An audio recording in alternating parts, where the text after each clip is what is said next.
guys like the news?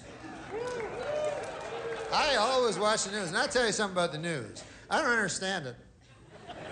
But it's for some reason I watch it. I don't even know why, but I think I'm supposed to or something. So I'll watch it, and then the guy will come on and he'll go, anyways, today the deficit. And then I'll go, I've heard that word.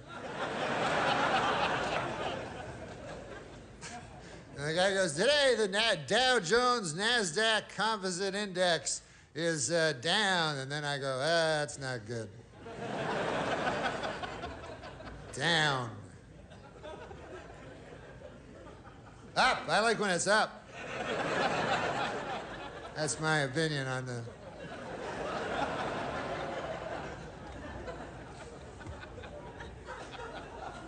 Seems like there's too much news, like, you know, because now they have 24-hour news. Now, when I was a young boy, the news was half an hour. That was the whole news, you know. And a guy would come on, and he'd have a tie, you know, and shit, and he would say the news. And it was a half an hour long. Now, it's 24 hours long. Now, it turns out that back in the old days when it was only half an hour, they had it about right. That's about all the news there is.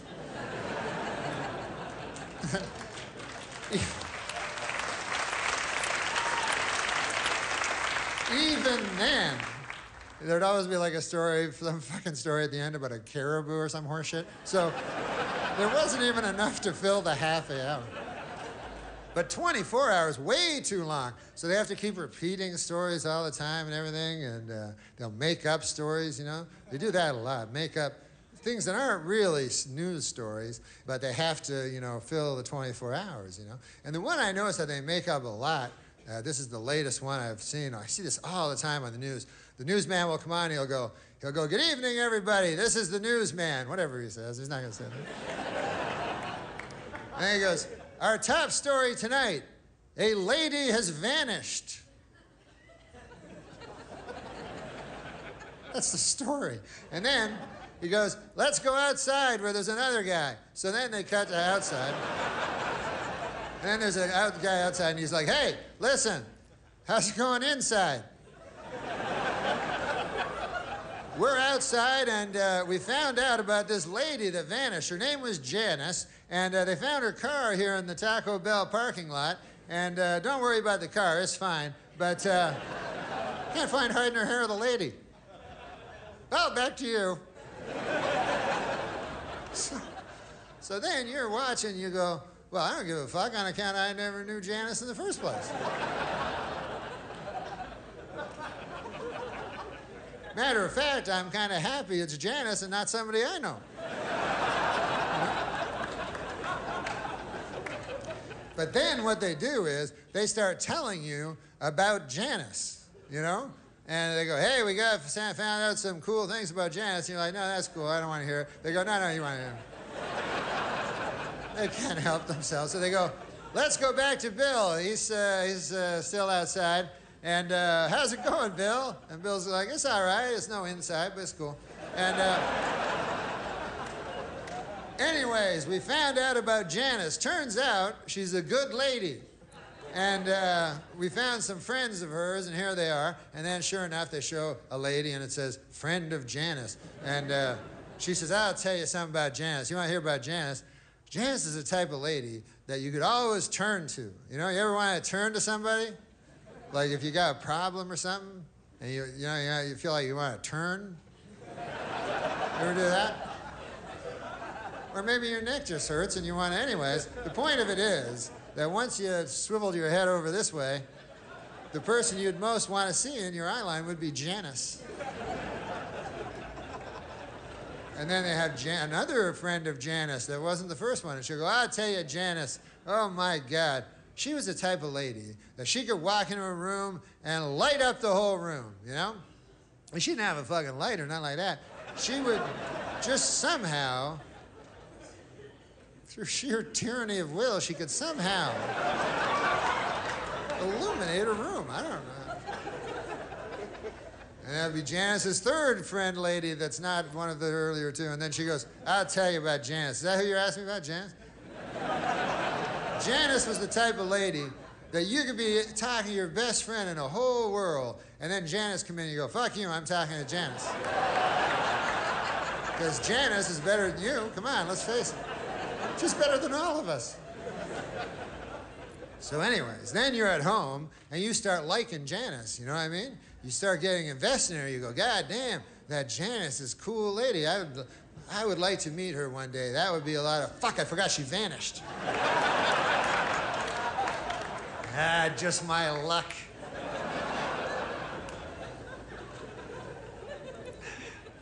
They'll find her. Then you get hope. That's not good. I don't give a fuck what Obama says. Hope is never good. Don't try it. It never works out.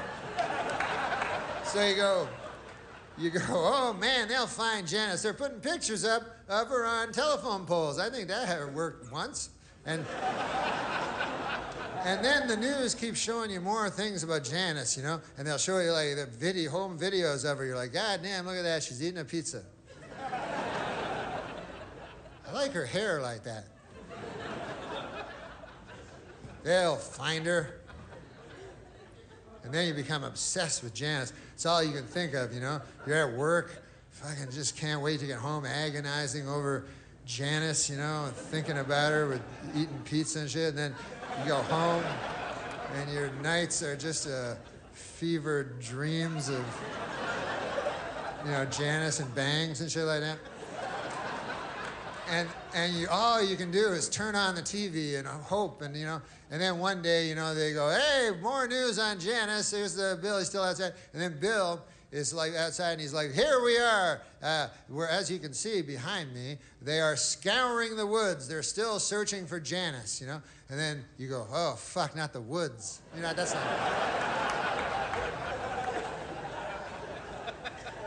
Nothing good ever happens in the woods. I've seen enough of these fucking stories to know that Janice ain't coming bounding out of the woods anytime soon. That's it. She's like, hey, what's going on, everybody? I'm just taking a stroll through the woods. What are you taking my picture for? I just take a stroll through the scraggly woods. Now, if they find you in the woods, they always find you in the same place. Every time, they will find you in a shallow grave.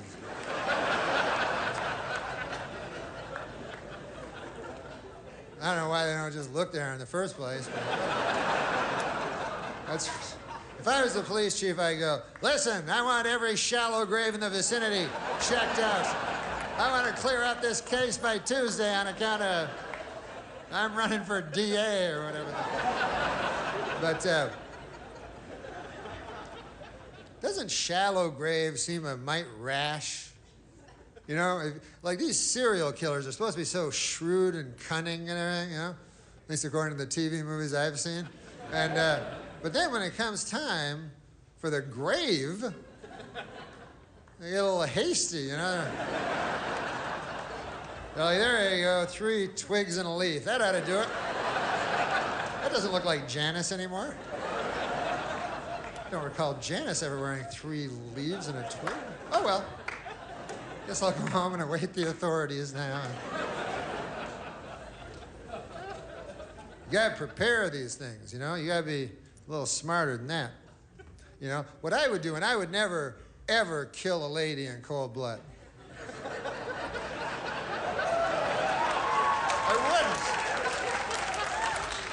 I know I say that now. I don't really know. I can't predict the future, but I don't believe I know there's no river long enough doesn't contain a bend, but I believe that right now, and it might just be vanity, I don't think I would kill a woman in cold blood. But if I did, I would plan it out very carefully, you know, because there's a lot at stake. You know, you think about it, you probably, you know, probably lose your job. I don't know what happens. That's a blemish on the old CV, you know?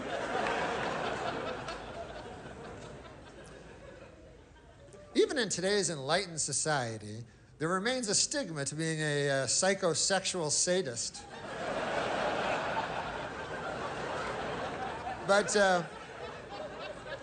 what I would do is I would look at the lady, I would select a lady, and then I would follow her habits. You understand what I'm saying? Like, I would watch her very carefully, you know?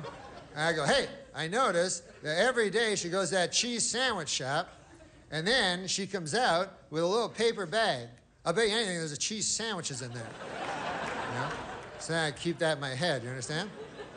Then I'd say, hey, I notice every Wednesday evening she goes with her other lady friends and they go down to the YWCA and they play basketball with each other, which is fine nowadays, you know? So what I would do is on Wednesday I would go down to the YWCA and what would I be holding in my right hand in the parking lot but a cheese sandwich? So then she would eventually come out of the YWCA, you know, all sweaty with her, you know, her ridiculous three-colored ball and everything there, you know? And then I'd be standing there. And then she'd go, hey, what's in your right hand? And I'd go, nothing. I'd be coy, you know? And she'd go, there's something in your right hand. I'd go, listen, lady, who knows more about what's in their right hand? You or me? I believe, oh, this. Now, this is just a cheese sandwich. Why, you like them or something? What's... I got a whole fucking van full of them over there. Right over there. Yeah, that craziest looking fucking van you ever saw? That's filled with cheese sandwiches.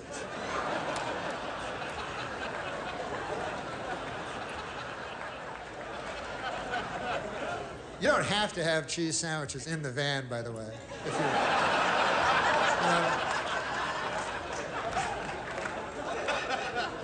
unless you want to be known for your detailed work, it's not really necessary. Then I would get the lady in the van and I would drive her to a remote area, an area most known for its remoteness. That's what I would look for. And anyways, I'd take her to the remote area where I had constructed a shed. And then I would get her in there and I would do that thing that makes me feel like God.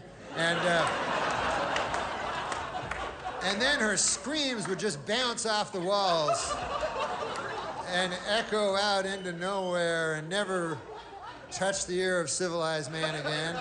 And then I would take her body to the woods and bury her in a very, very, very deep grave.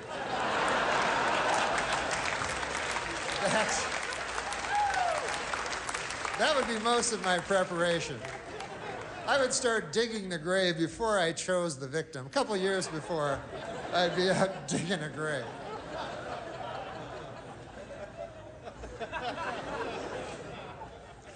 But no, listen.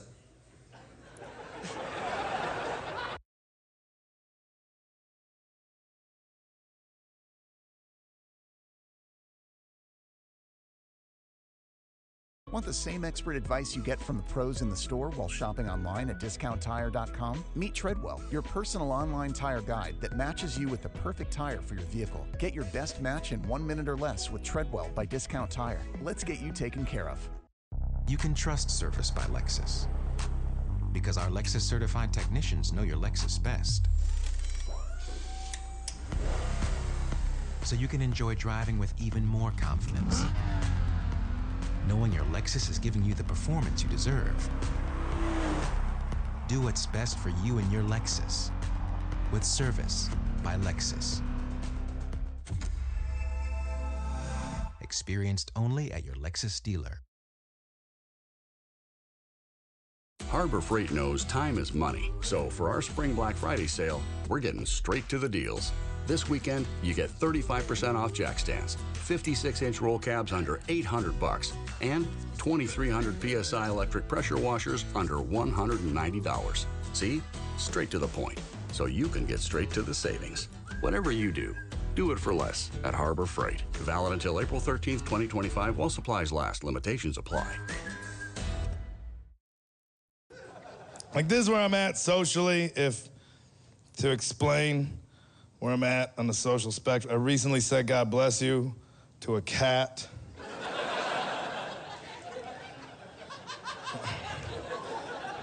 Like, I was alone in a room with a cat for a while. Like, not even just a brief moment, like an incident. Like, this was a whole afternoon. Not my room, not my cat. But I was fine with this arrangement. Like, this is what I can handle. Me and somebody else's cat, both of us just staring at walls, looking for answers.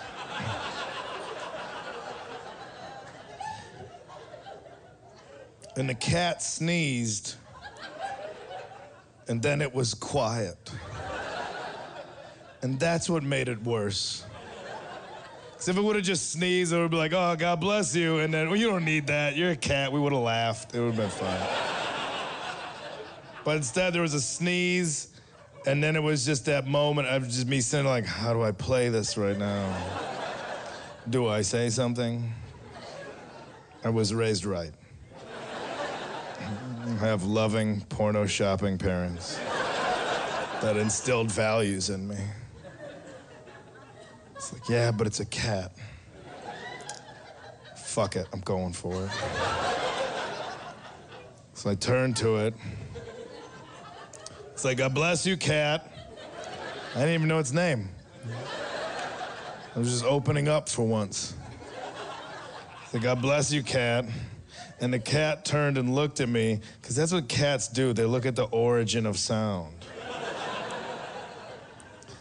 But they have very judgmental faces. So everything in that cat's expression was just like, why would you say that?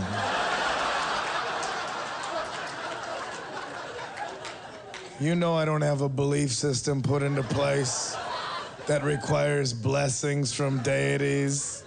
Let me ask you something. Did you say God bless you because you want me to be blessed after the sneeze, or because you just put on this outward parade of politeness? Because you know deep down inside, you think you're a bad person. But if you wear this mask of kindness with pleases and thank yous and God bless you to cats, nobody will get close enough to realize that you think you're a bad person. Am I right? Of course I'm right. I'm a cat. I can see your soul.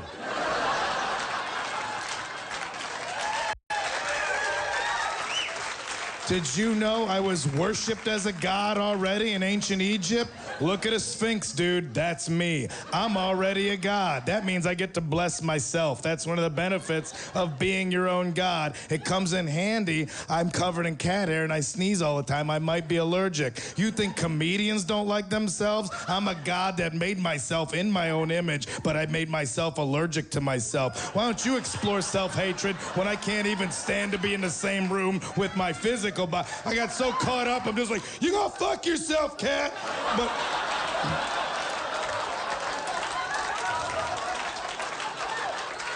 if you were just a fly on the wall in that room, you saw a grown man go, God bless you, cat.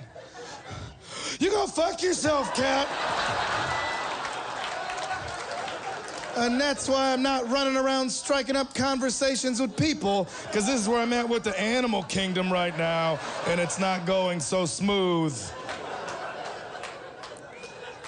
See, it's either, or I don't know how to keep my enthusiasm in check, like I get too excited, and I don't know, and I just turn into like Lenny with the bunnies, and I just don't know how to handle things. People are like, lovely weather we're having. I'm like, you want to be a friend? I just pulverize it before it can blossom.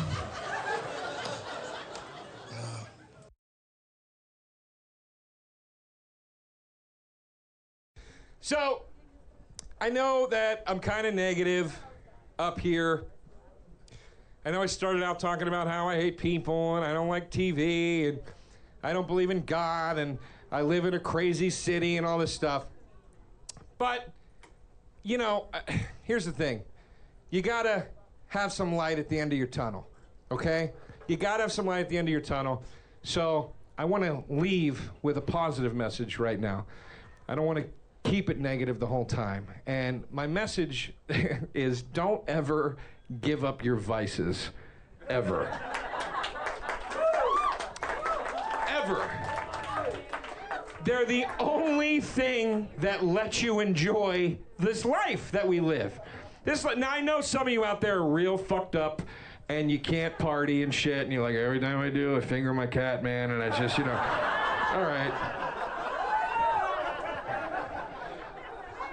I get that. I get that. I'm not talking about you, all right? But for the most part, you need to hang on to your vices. And everybody's giving it up right now. Everybody wants to live healthy and live right and eat right, and everything is so pussified and emasculated and just softened, and it just drives me crazy. Everybody's giving up everything. There's not going to be any fun left in the world, and you need fun. Drink, smoke, do drugs, have sex, watch porn. These things are good for you, and everybody is just giving them up. They're giving them up. If I meet one more 24-year-old kid that goes, I just don't drink anymore, man. You know, I gave it up. Go fuck yourself. Seriously. Go fuck yourself. You don't drink? How good is your self-esteem, first of all?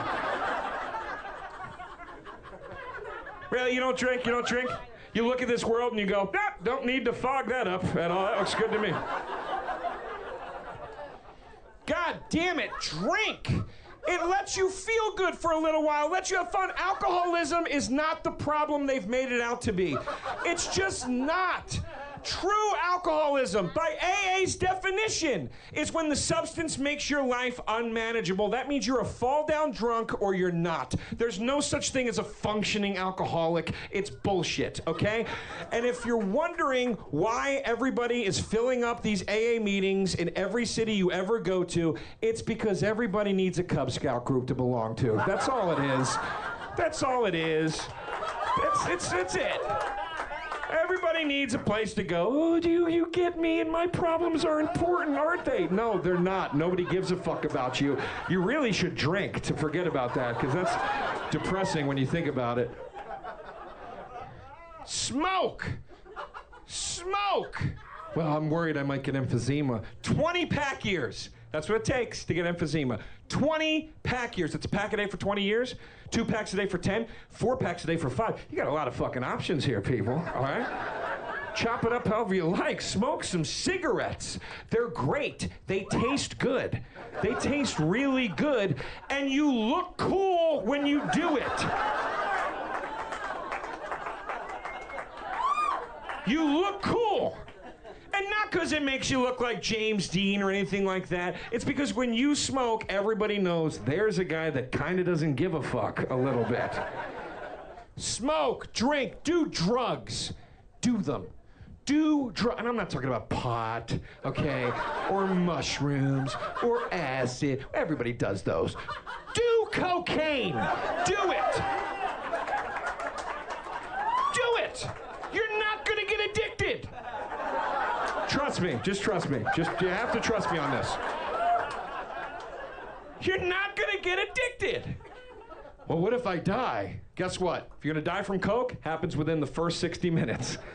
Yeah, so you hit minute 61, shove that booger sugar up your nose. You got a long night ahead of you. Long night of fun. Fun.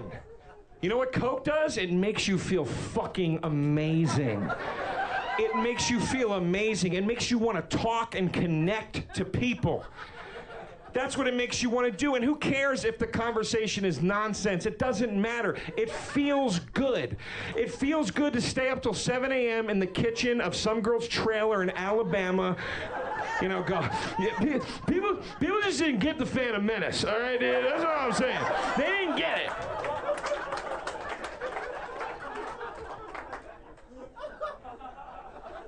Fuck. You gotta fuck. Have sex. Enjoy it. Have sex. Enjoy it. Okay? It's great. It's not special. It's just... It's not. Just enjoy it. Have sex. You're lonely. I'm lonely. Let's trick our brains into thinking we're making a baby right now, and then we don't want to kill ourselves for 10 minutes. And it's fine. It's great. Have sex. What are you worried? You're going to catch a disease? You're not. You're not. You're not. And even if you do, it's curable. It's curable. normal. It's a virus. That's all it is.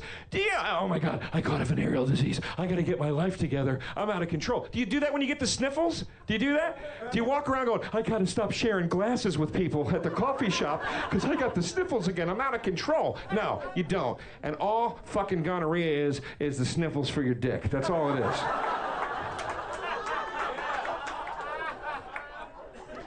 That's all it is, man. Seriously.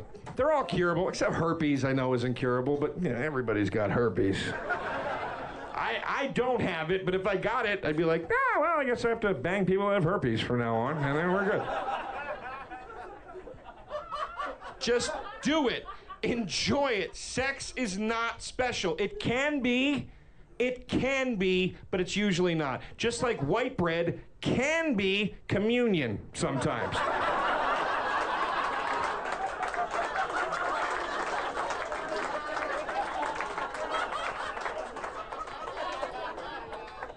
Just do all of it, man. Do all of it. Watch porn. Watch porn. Porn's great. Porn teaches you how to fuck right. That's what porn does. Porn gives us gifts. Porn has given us many, many presents that people just don't recognize. You know what the first of those presents is? 19-year-old girls that suck and fuck like 65-year-old sea hags. They learn that from porn. You have teenagers now that fucking away that women only used to be able to before going, I gotta take my dentures out and then we'll fucking do this. It ups your experience. It's amazing. I love it. And it also helps you exercise the demon. You all have a demon in you, okay? And you gotta get it out. You gotta get it out, all right? For your own sakes, you can get on with your day. Well, why don't you just masturbate without using porn? Because I don't have 90 minutes right now. That's why.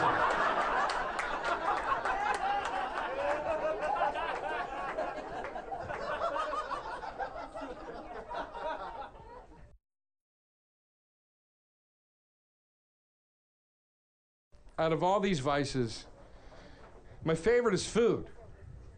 Food really is my favorite vice in the world. I love to depression eat. When I get sad, I like to eat. Makes me feel good. Makes me feel really good. You know, it feels like you got a companion for a while. Nice meal. When I get depressed, I eat KFC. And when I eat KFC, I get the family picnic bucket. Family picnic bucket, 10 pieces, all dark meat chicken, 2 large sides, 4 biscuits. What did you just say? How much does that cost? $1,000? Nope, $15.99. Well, I'll be right over then.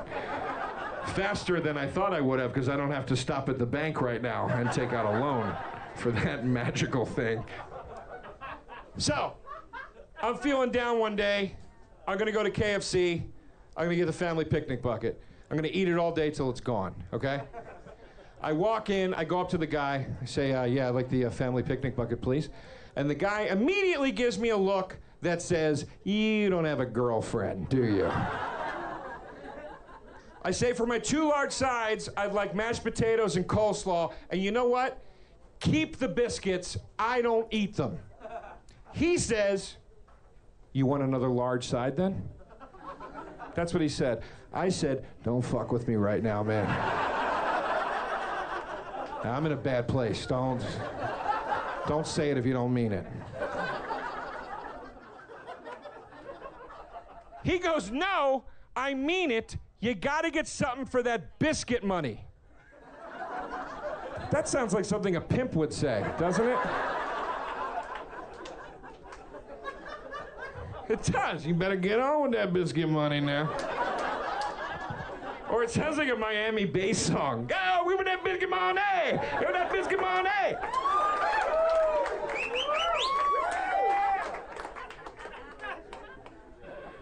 Oh, shit. Oh, I just spilled my beer. Oh, my God. What did you say?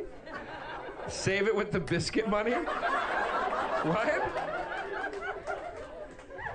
This is like the hardest room to try to figure out who was talking because everybody looks exactly the same. Like, which drunk in a flannel shirt said something? I can't tell.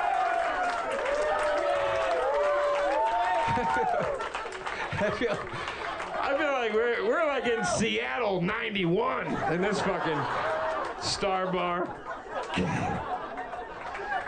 Yeah, I'm gonna catch DeRosa set and we're gonna go see Alice in Chains across town. Stone Gossard's sitting in with him tonight. It's gonna be good, man. All right. So anyway, the guy offers me another large side.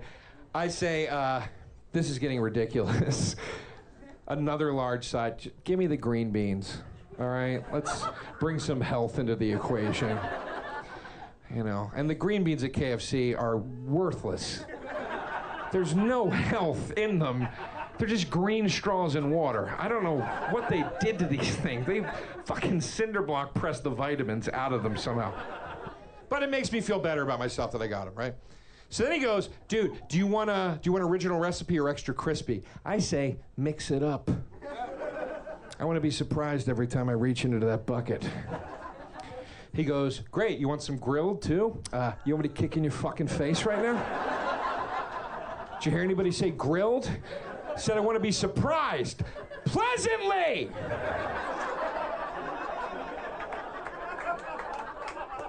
He goes, all right, man, coming right up. He walks away, he comes right back, and he goes, dude, I'm sorry. We're out of extra crispy. I need to make some more. Do you mind waiting 10 minutes? I say, no problem. Mistake. Mistake on my part for a number of reasons, all of which you will find out. But the first reason is you don't ever want to wait at KFC. You don't ever want time to contemplate what it is you're about to do to your body. KFC should just have a revolving door at the front of it, and as you're spinning into the restaurant, they just shoot chicken into your mouth and just spin you back outside again.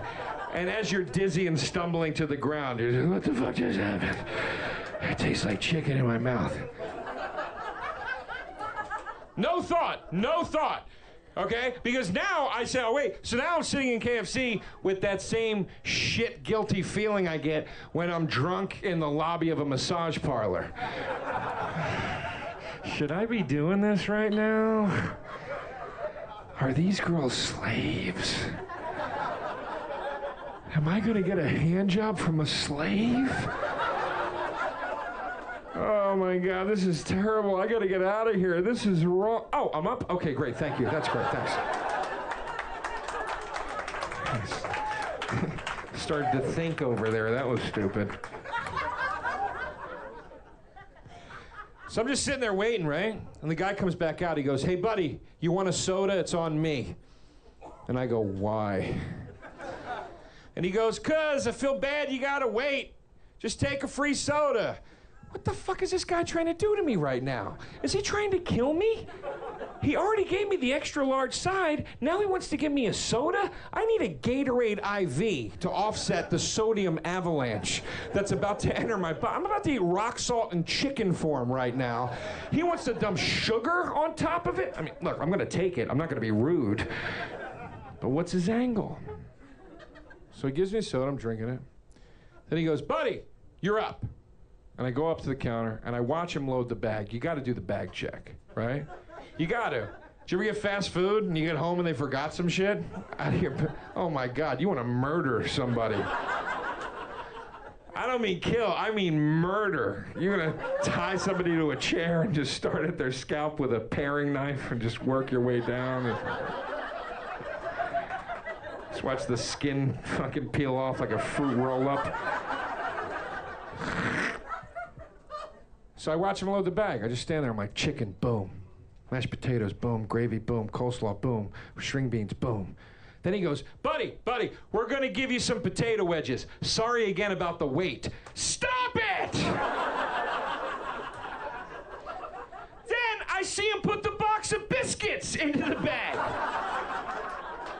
Yeah, he gave me the biscuits and the biscuit money. God damn it! I don't want those biscuits. I told him I don't want those. I'm not going to argue about the potato wedges. I'll let that slide. But I don't want those biscuits. I'll give them to a homeless guy. That's what I'll do. I'll give them to a homeless guy. Oh, how selfless of me. To give the food item that I don't give a flying rat's fuck about to a starving person. I didn't. I couldn't have run home fast enough with his food, and if any homeless guy got in my way, I gleefully hurtled over him, just letting the delicious pendulum swinging from my hand just graze his nose. So, I get home, sweatpants go on. Yeah, there will be nappings in between the feedings. Netflix goes on. Every time I wake up from a nap, I will have to rewind the Netflix movie I was watching, because I only saw 13 minutes of it before I passed out into a salt coma. I put all the food out on my living room table. My only room table. Yeah, I live in a studio, to put an extra coating of sad on this story. Got the sweatpants, I pushed the table out, make sure I got some room. It kind of looks like I'm about to work out for a second. But I'm not. And I start getting down. Chicken, blah, grease, coleslaw, potatoes, potato wedges, taking those, dipping them into the mashed potatoes. Yeah, what do you know about that? Yeah, it's called a speedball. Green beans, get the fuck out of here! What was I thinking? Should have got the mac and cheese, idiot!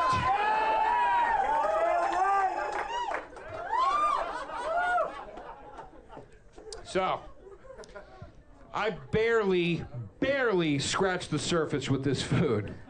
I got way too much. I'm gonna be eating this shit for days.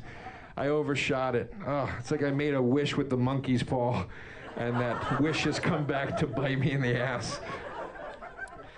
But I gotta stop. I'm full, man. I'm full, like. And I lay back on the couch. And just as my eyes are about to roll back into my head, I have a thought. I think I will have a biscuit. Yeah, put some butter and jelly on it. Be like a little dessert cake. I lean up, reach up for the box of biscuits, which is unopened, okay? I lift it up. As soon as I lift it up, I'm like, this feels heavier than biscuits. What's going on here? I open the box, more chicken! The guy put 5 extra pieces of chicken into my bag of a mixed variety, just the way I like it, and he didn't even tell me about it. Oh, it all finally made sense why he was being so nice to me. This guy thought I was gonna blow my fucking brains out when I got home. He felt so sorry for me that he quietly flirted with me from a distance. Oh, it was like the KFC guy's version of taking a picture of his pussy and emailing it to me during a tough day. Like, oh, I know what you like, big boy. Lighten up. Extra crispy. Thanks for listening to me, everybody. You guys are amazing. Starbar, thank you so much. Thank you. Good night.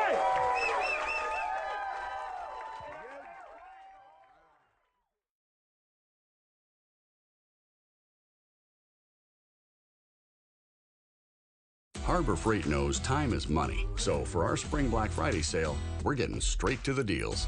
This weekend, you get 35% off jack stands, 56-inch roll cabs under $800, and 2,300 PSI electric pressure washers under $190. See? Straight to the point, so you can get straight to the savings. Whatever you do, do it for less at Harbor Freight. Valid until April 13th, 2025 while supplies last. Limitations apply. Miles here is an electrician running wiring for this new home build. Good morning. Miles doesn't have time for funny business. I guess. Miles traded up to serious commercial auto insurance from Geico for customized coverage that grows with his business, all for seriously low rates. So, where's the Geico surprise cameo? Come again? You know, like some big, famous football player or something. He's gonna bust through that wall, isn't he? No, this ad is serious business. Guys, get over here. You gotta see this. No, there's nothing funny over here. Sorry. Get more with Geico Commercial Insurance. Trade up today at geico.com/commercial. Introducing Instagram teen accounts, a new way to keep your teen safer as they grow, like making sure they always have their seatbelt on. All right, buckle up. Good job. New Instagram teen accounts, automatic protections for who can contact your teen and the content they can see. What if an appliance emergency didn't have to be? If your appliances need replacing fast, Best Buy has your favorite brands in stock and available now. Learn more at bestbuy.com. Best Buy. Imagine that. What if that guy from Smashing Pumpkins lost his car keys? Here we go.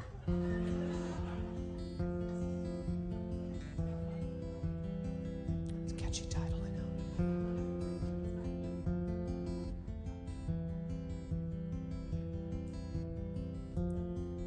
Where the fuck are my car keys? They were right here in my hand. I had them just a second ago. Did I leave them in the kitchen or underneath the cushions of the couch? Well, I can't find them anywhere. Oh, here they are. Thank you.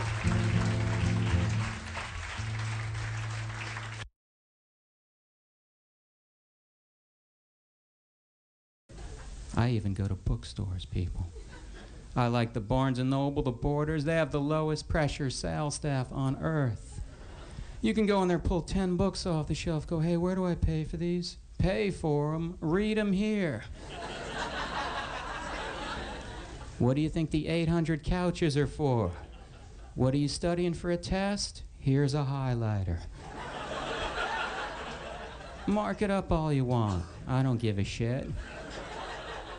Hey, I noticed you have a cookbook there. You see anything like? Well, I saw this great chili recipe. Rip it out. You're not going to buy that huge, overpriced cookbook for one recipe, are you? That is ridiculous. I will not let you do that. If I see you walking towards that cashier with that book, I will tackle you. I'll rip the recipe out myself. I'll drag you home. I'll fucking cook it for you. So start a ripping. My favorite shelf at the big bookstore, the staff recommendation shelf. Oh, golly, I need help finding a book. What's this here? How about 7 Habits of Highly Effective People as recommended by Jimmy the stock clerk?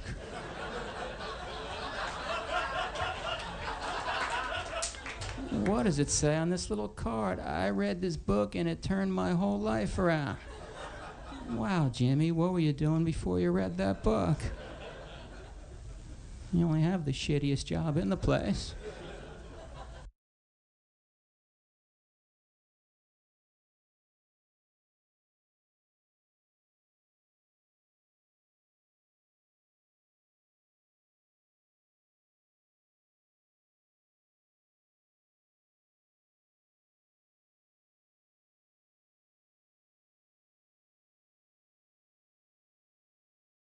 Oh, have a blue Christmas without you. Take it home with you, honey. Oh, have a blue Christmas without you. Thank you, baby. I want to introduce a man who brings me my scars and my water, Mr. Charlie Hodge. Give him a hand. Charlie Hodge, ladies and gentlemen, scars and water. Come on out here, Charlie, take a bow. Thank you, Charlie. Man who brings me my scars and my water, Charlie Hodge.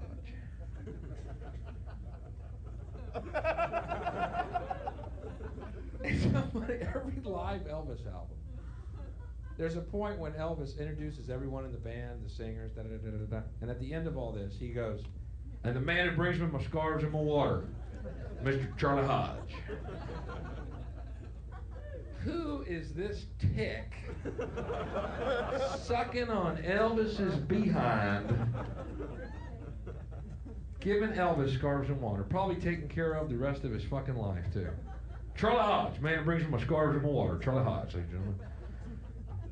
Charlie's been with me a long time, you know, and we used to have two people, one who brought me scarves and one who brought me water. One day Charlie was up late and he come knocking on my room. He said, E, I had an idea. And I said, Charlie, come on in. He said, hey, you know we got Earl and Dwayne. One of them bringing you scarves and one water and switching off each night so they don't get bored and crash into the wall. I said, yeah, Charlie, what's your point? Earl and Dwayne are doing a pretty good job. And he said, yeah, E, but they're eating like two different people. And I said, true, Charlie. What do you got in mind? He said, well, E, been working on some blueprints out in the bush. I said, what are they, Charlie? He said, well, Lee, what if I were to bring you both your scarves and your water at one time? I said, Charlie, it can't be done. Goddamn, 3 weeks later, he didn't walk on stage bringing me both scarves and water. Ladies and gentlemen, Charlie Hodge. Brandon brings me my scarves and my water. Charlie Hodge. My brow gets sweaty, my throat gets parched. Mr. Charlie Hodge brings me out some scarves and water. Beautiful man. Funny man, too. Great to tour with. Watch this. Want to see something funny? Oh, yeah, we do, Bill. Okay, watch this. Yeah, Bill, look around you. Look at the name of any, literature you see on the front tables. Oh, all right. I want to show you something funny. Watch this. Charlie, come out here. Charlie. Charlie, watch this. This kills me. Charlie, put on these white panties and dance like a monkey.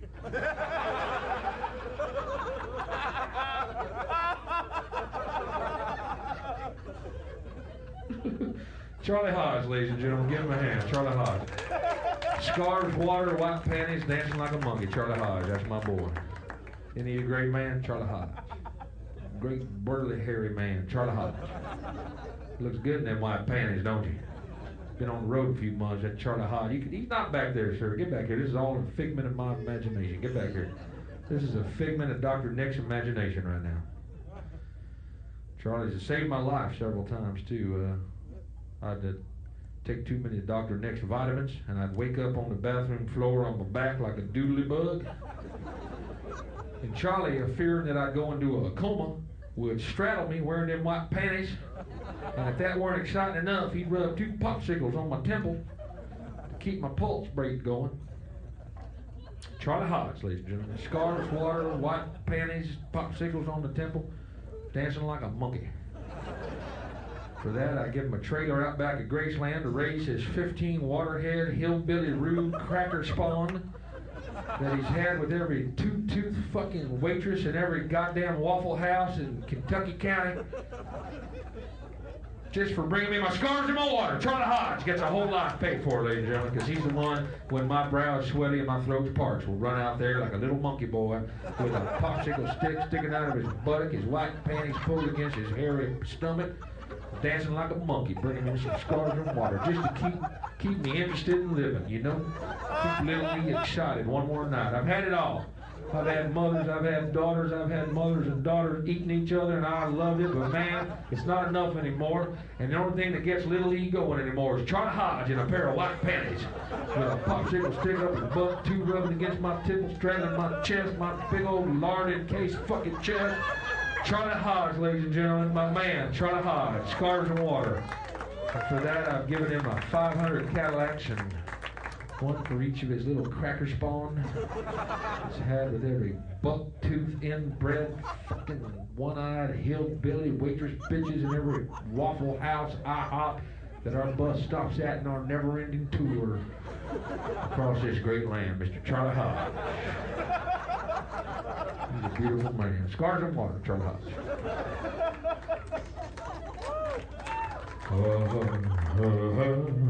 Have a blue Christmas without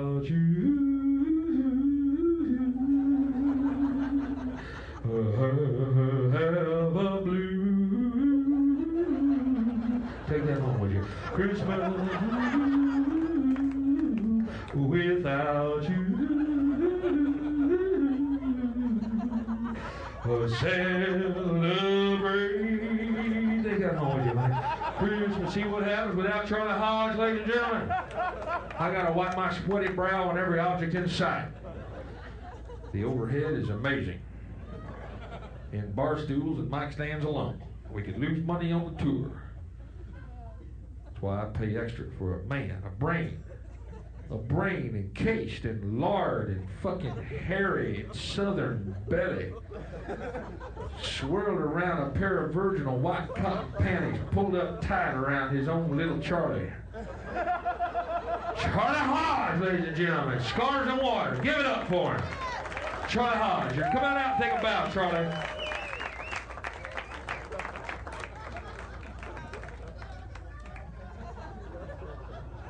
We'll see you later in the back bunk on the bus, Charlie.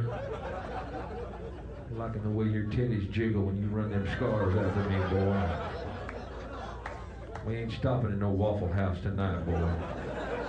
You ain't picking up no buck-tooth, peroxide blonde waffle fucking waitress tonight, Charlie. You gonna tell me about the moment that light bulb went off in your head when you said, God damn it, I can carry water and a scarf at the same fucking time. I can do the realm of sanity and reason tonight. Folks, you've been great. I hope you enjoyed it. Thank you very much. Good night. There's a brand new Cadillac outside for each and every one of you, too. Thank you. Just see Charlie Hodge in the last stall in the men's room. He's the one with the white cotton virginal panties around his left ankle. Thank you. Good night. Bill Hicks.